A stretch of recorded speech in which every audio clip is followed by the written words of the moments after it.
मगर बड़ा भाई लालची था। उसने वह वसीयत छिपा ली और छोटे भाई को उसकी पत्नी और बच्चों समेत घर से निकालकर एक पुराने पशुशाला में रहने को मजबूर कर दिया। बेचारा परिवार जो कभी सुख से जी रहा था अब एकदम से नरक जैसा जीवन जीने लगा। यहाँ तक कि उनके घर का पालतू कुत्ता भी यह अन्याय सह नहीं सका।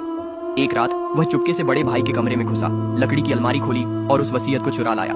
लेकिन अगली सुबह मासूम छोटे भाई ने वह वसीयत खुद ही बड़े भाई को वापस लौटा दी। बड़ी भाभी ने बात को और बिगाड़ा और बड़े भाई ने छोटे भाई को चोर कहकर वसीयत छीन ली। जब वह अपने कमरे में लौटा तो जमीन पर कुत्ते के पंजों के निशान देखे। तब उसे समझ आ गया कि वसीयत कुत्ते ने ही चुराई थी।